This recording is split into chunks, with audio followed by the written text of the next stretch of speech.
So this is the Galaxy Z Fold 2, and as someone who was a long-time user of the original Galaxy Fold, it's kind of exciting. It literally takes the Fold and addresses almost every single problem people had with it. But I would argue that the one problem they haven't fixed is actually the biggest, most fundamental problem. On the face of it though, whoa! I was watching this reveal with a smile slowly creeping across my face. The front screen on the first Fold was a bit of a joke. This tiny panel with a weird aspect ratio, but they fixed it. Replaced with something that now pretty closely resembles a good mid-range smartphone display. The old Fold was cool to look at, but it didn't feel like a premium product that you just spent $2,000 on. But they fixed it by swapping the plain sticky glass back of before to a similar matte finish found on the Note 20 Ultra. And the whole look, these flatter, more defined lines, give it character. It looks like a really high quality book now, and I meant that as a compliment. The Fold had durability issues, and even had to be recalled just because it was getting damaged so easily.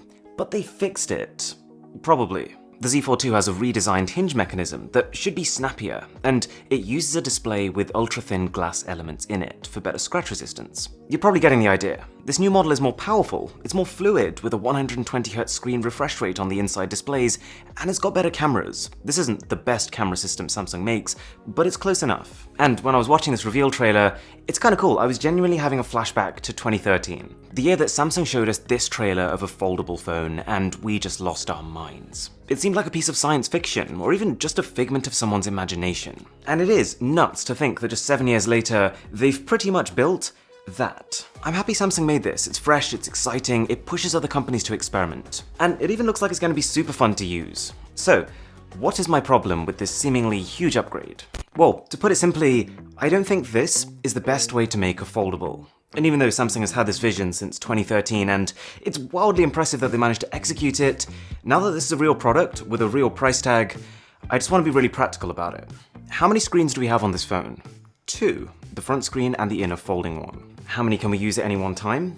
1. How many sets of cameras do we have? 3. 1 on the back, 1 on the inside, 1 on the front. What is the maximum we can use at once? 1. Now, just for a second, put this side by side with the outward folding Huawei Mate X. How many screens? 1, which you'll be using no matter whether you're folded up or folded out. How many sets of cameras? 1. And at any point in time, you can use all of them. You can take rear camera photos using all of them, and also your selfies with the same high-grade cameras. This is one of those things that I didn't fully appreciate until I started using phones that could do this. It means that when you're taking, let's say, an Instagram story, your quality would go from something like this to something like this. Plus, because you've got a screen on the back of your phone, that also allows the person you're taking a photo of to see themselves while you're taking it. Now, I'm not saying Huawei's foldable is better than this Z Fold 2. It isn't. They priced it really high, it's only got a standard 60Hz display panel, and of course, no Google services, which means you really need to know what you're doing for me to recommend it to you. But I do think their form factor makes more sense. When you fold up the Z Fold 2, you have one display at the top, stacked on top of a bunch of components, stacked on top of 2 more layers of folded display, and then more components. The outer screen design, by only having one display, just saves on a huge amount of thickness. And I'm not really someone who cares about a couple of millimeters here or there, but in this case, it's the difference between something that feels like a smartphone first, but just one that happens to be able to flip out into a tablet, versus something that feels like a tablet first, that if you really needed to, you can fold it up into something resembling a TV remote. Even folded up, that Huawei was 11mm thick, which is thicker than almost every normal phone, but close enough to still feel like one. The Galaxy Fold is over 15mm. That's 2 phones worth of thickness, and even though we don't have an exact number for this Z Fold 2 yet, it's thicker than it could have been. That's the point. Plus, from what I've been told, this new Samsung only uses a 120Hz display on the main inside panel, but only a 60Hz screen on the front. That's gonna be so jarring. If you've ever used a 120Hz display, it's amazing, but you'll also have noticed when you go back to using 60Hz screens, you really feel it. And with this kind of setup, you're going to feel it every single time you open and close your device. Oh my god, my device is so fast. Oh wait, no it's not, it's just normal. If you have one display, you can have 120Hz no matter which form factor you're in. And the fact that Samsung's design requires 3 separate sets of cameras for each way you decide to use your phone takes up internal room. So even though this first Fold was literally half a phone thicker than that Huawei Mate X, it still had a smaller battery. And this brings me onto the elephant in the room.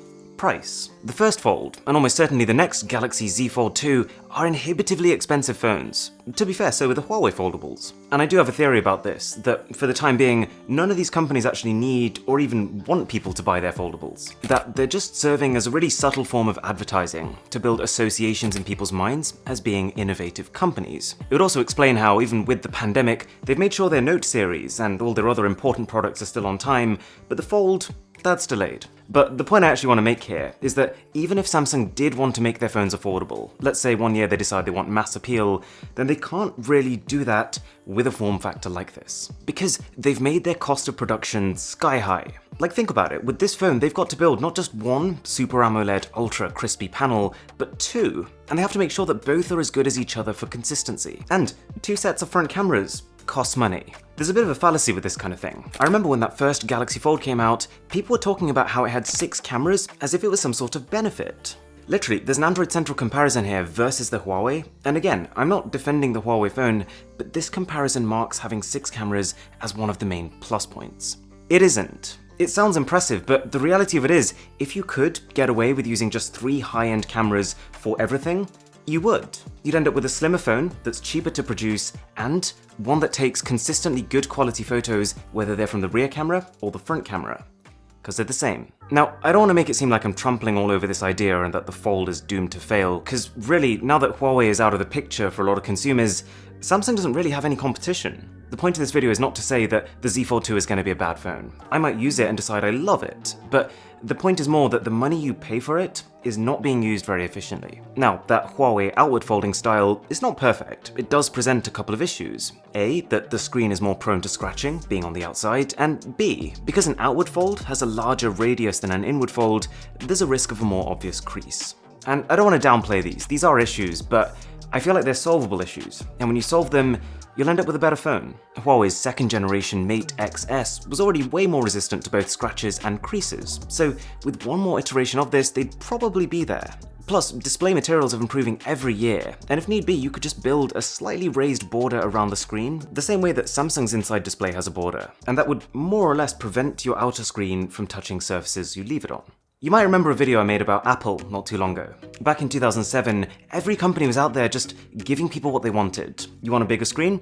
Here you go, you can have it. You want a better typing experience? Here you go, here's a nicer keyboard. But the reason Apple succeeded with the iPhone is that they took a step back and decided to give people what they didn't even know they wanted. And that's what I think needs to happen with foldables. For the first time since 2007, we're back in that same place again. Almost every phone looks one way, but all of a sudden we've got this entirely new category that really could be anything.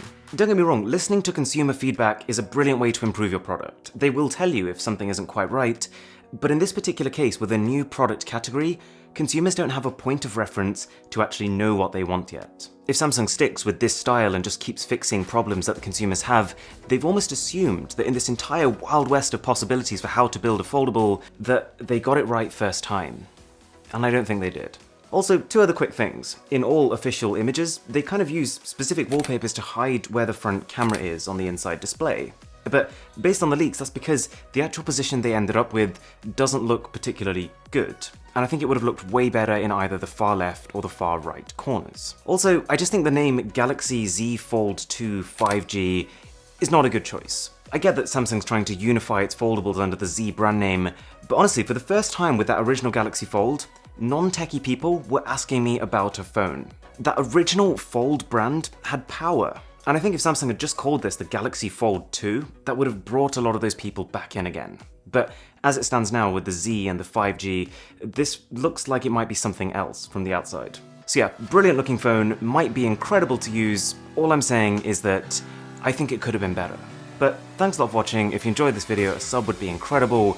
My name is Aaron, this is Mr. Who's the Boss, and I'll catch you in the next one.